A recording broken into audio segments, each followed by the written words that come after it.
Welcome. You're here at Two Sisters Chat again, having lots of fun with us.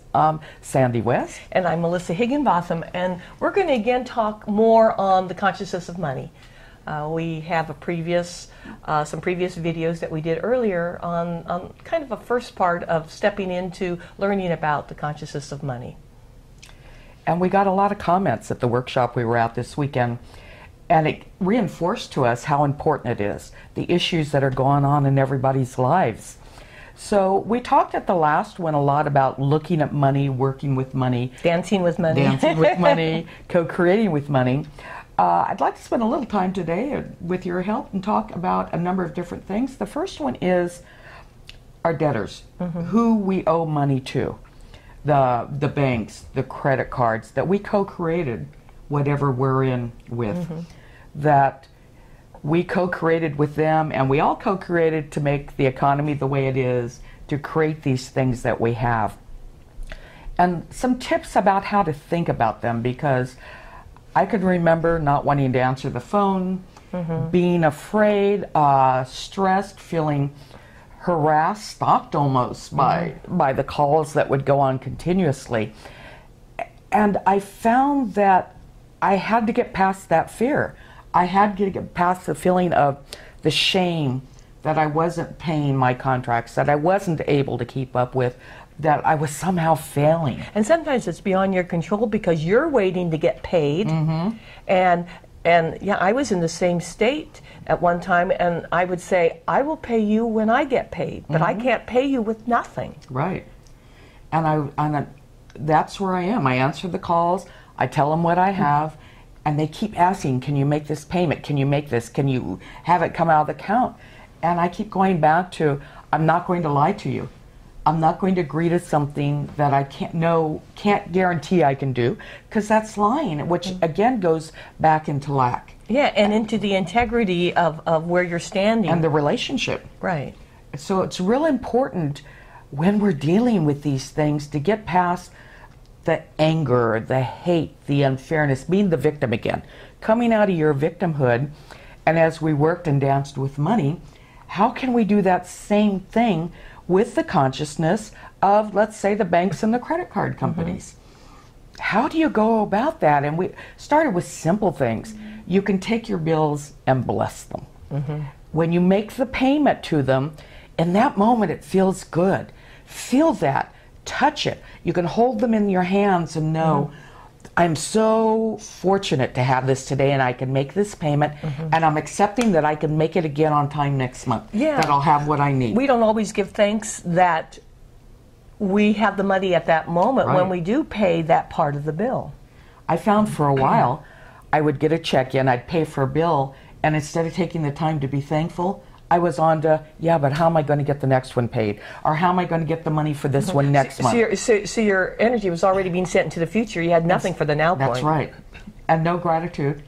There wasn't a feeling of that. You would think when you've tried so hard to manifest that when you got the manifestation, there would be excitement. There wasn't excitement. It was like, okay, one down, let's get to the next one, and how do I do this one? And that's programming sometimes. For sure.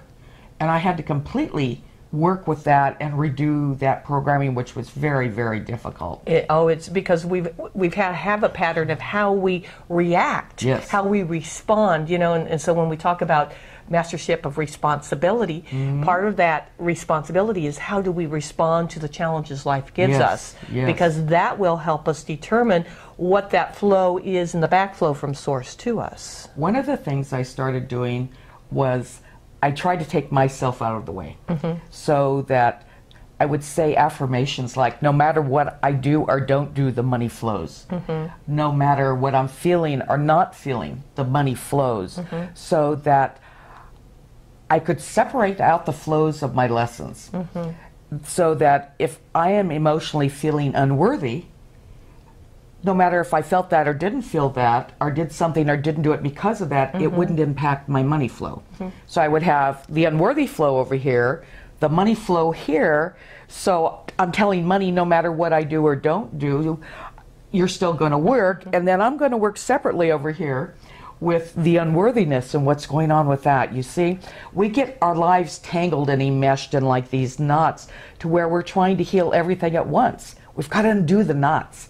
You undo your flows. And think of it as threads, if you will, taking apart a sweater or something like this and separating out the different colors. So I'll have money, and maybe I have money here and I've separated lack from money so that I can work on them simultaneously, but I can still have money even as I'm healing on the lack. So you haven't aligned the consciousness of lack with the consciousness over here. I'm separating those out. So that you can work on developing and healing the lack consciousness while you're allowing the flow over here. Right. Because what it is when we think that originally we were a whole from source, and now we have distortions. We don't want to say that the distortions and the wholeness are one together. Right. You separate it. So now I've got three, right? So I have money, I have lack, I have unworthiness. It's almost impossible to work on all of them at the same time, which is what we all try to do. We're this impulse generation. It's let's take a pill and it's all better. And that doesn't work with this. We have to separate out and keep undoing that knot, because these could break down into even more things. Maybe I have, our parents came out of the Depression, so there was always this fear of not enough, the saving things, the making do, and what it ends up doing is keeping every piece of Christmas paper that's ever happened because you may use it again. And ironing it. Don't forget, Grandma used to iron it. It's probably not a good idea. All you've done is become a hoarder, and you have this stuff. And now again, my flow. I have another flow that's backed up because I'm not creating a flow for things to come to me. I don't have a vacuum to be filled.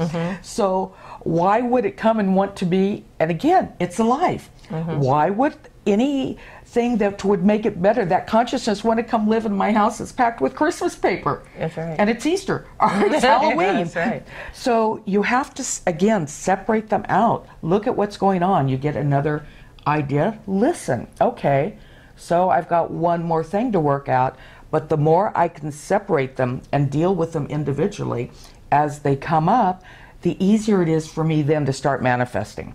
This is too involved and too many things, too many parameters, too many issues, too many everything. Which sets you up for failure. Yes. Which sets you up for failure, and therefore, when you set yourself up for failure, you start riding on the current of the unworthiness and saying, "I'm just not good enough. I'm never going to do this, or I'm never going to be healed." And then you start going to the other extreme where you start spending out of your lack, and then you're worse in debt, and then you dig yourself a deep hole.